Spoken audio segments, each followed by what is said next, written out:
Accounting standard 11 2 minute के अंदर। पसंद आए तो एक लाइक एक सब्सक्राइब एंड में कर देना और इसकी पूरी revision with question free of cost पाने के लिए डीएम कर देना।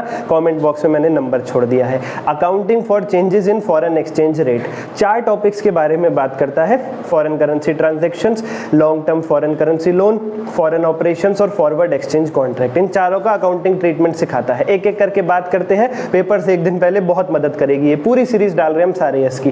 पहला टॉपिक है फॉरेन करेंसी ट्रांजैक्शन। क्या होती है फॉरेन करेंसी ट्रांजैक्शन?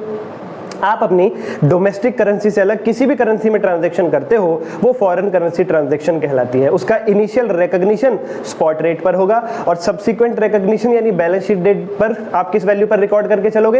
ये डिपेंड करता है कि एसेट लायबिलिटी मॉनिटरी आइटम है या नॉन मॉनिटरी आइटम है। अगर एसेट लायबिलिटी मॉनिटरी आइटम है तो क्लोजिंग रेट पर आप उसको कन्वर्ट करके लिखोगे बैलेंस शीट डेट पर, और अगर asset liability non monetary item है तो आप उसको हिस्टोरिकल रेट या फिर rate on date of revaluation जो भी बेटर अवेलेबल है उस पर रिकॉर्ड करके चलोगे बैलेंस शीट डेट पर। जो भी एक्सचेंज डिफरेंस आएगा कन्वर्ट करने के बाद वो सारा P&L में ट्रांसफर करके चलोगे। सेकंड टॉपिक है बच्चा पार्टी हमारे पास long term foreign currency loan.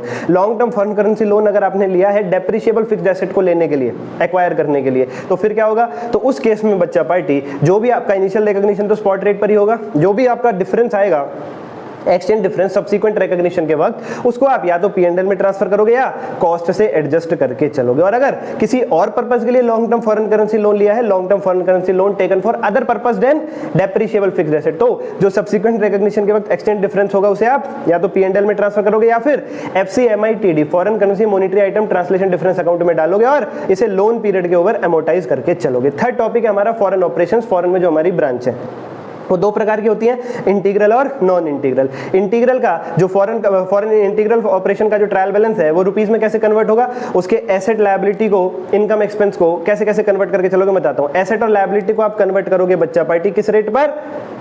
Same to same foreign currency transaction का जो ट्रीटमेंट बताया था। और इनकम एक्सपेंस को एक्सचेंज रेट जो उस दिन चल रहा है स्पॉट रेट या फिर एवरेज रेट पर। नॉन इंटीग्रल फॉरेन ऑपरेशन के ट्रायल बैलेंस को कैसे कन्वर्ट करोगे? उसके एसेट लायबिलिटी को कन्वर्ट करोगे क्लोजिंग रेट पर और इनकम एक्सपेंस को एक्सचेंज रेट यानी स्पॉट रेट या फिर एवरेज रेट पर। जो भी डिफरेंस आएगा इंटीग्रल फॉरेन ऑपरेशन का वो सारा P&L में जाएगा और जो भी एक्सचेंज डिफरेंस होगा नॉन इंटीग्रल फॉरेन ऑपरेशन का उसे आप डालोगे foreign currency translation reserve FCTR account में। और जब उस नॉन इंटीग्रल फॉरेन ऑपरेशन को डिस्पोज करोगे तब वो सारा एक्सचेंज डिफरेंस फाइनली P&L में जाएगा। चौथा और आखिरी टॉपिक फॉरवर्ड एक्सचेंज कॉन्ट्रैक्ट बच्चा पार्टी। फॉरवर्ड एक्सचेंज कॉन्ट्रैक्ट क्या होता है?